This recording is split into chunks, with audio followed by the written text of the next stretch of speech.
Maukah engkau sembuh? Pertanyaan ini sebetulnya terasa janggal. Mana ada orang sakit tidak mengharapkan kesembuhan. Apalagi kalau orang itu sakitnya sekian lama. Tentu saja ada harapan, pasti harus sembuh. Maka kita tentunya bertanya-tanya, kok aneh? Yesus bertanya, maukah engkau sembuh? Nah, saudara-saudara, kalau kita mau melihat cerita yang disajikan penginjil, maka kita akan tahu bahwa orang yang sakit, yang 38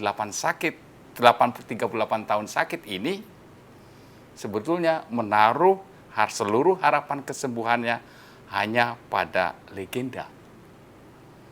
Legenda apa?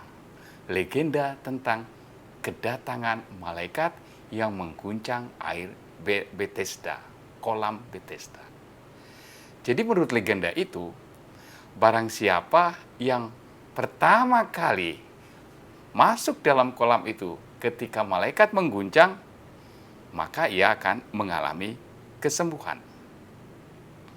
Maka kalau kita melihat nada bicara orang yang sakit 38 tahun itu yang mengatakan, Tuhan, tidak ada orang yang menurunkan aku ke dalam kolam itu. Dan kalaupun dia berusaha sendiri menuju orang lain, ia kalah cepat seperti dikatakannya. Sementara aku sendiri menuju kolam itu, orang lain sudah turun mendahului aku. Maka pernyataan-pernyataan ini sebetulnya adalah pernyataan perasaan putus asa. Nah, pertanyaan Yesus, maukah engkau sembuh? Sebetulnya mau mengalihkan cara pandang dari orang yang sakit tersebut.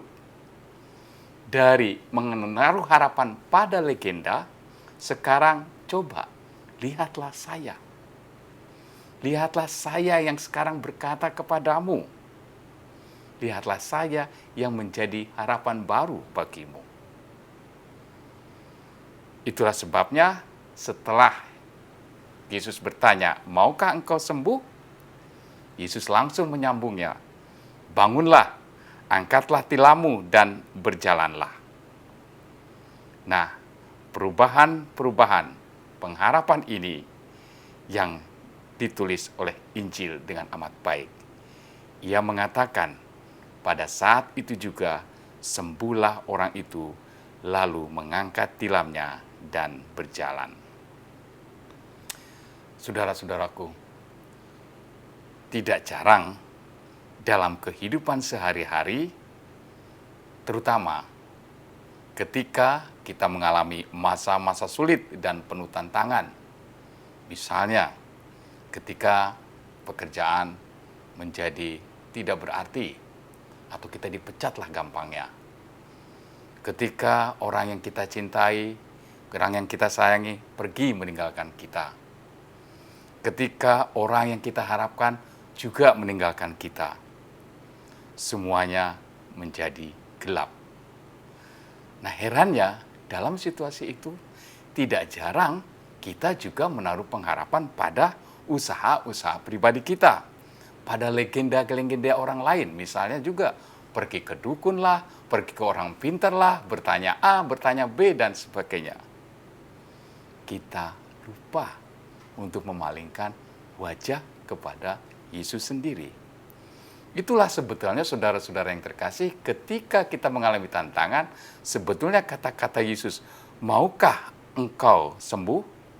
Atau dalam bahasa kita, maukah aku menolong engkau? Atau bersediakah aku engkau tolong? Sebetulnya tetap ditawarkan kepada kita. Hanya susahnya adalah, atau kesulitannya adalah, kita jarang mendengar suara itu. Karena kita terlalu terpaku pada legenda, yaitu kekuatan dan pertolongan dari orang lain. Kita lupa. Maka, mari, mulai sekarang, ketika saat-saat sulit, ketika pengharapan sudah tidak ada, kita arahkan pandangan kita kepada Dia yang selalu menawarkan, maukah aku menolong engkau? Tuhan memberkati.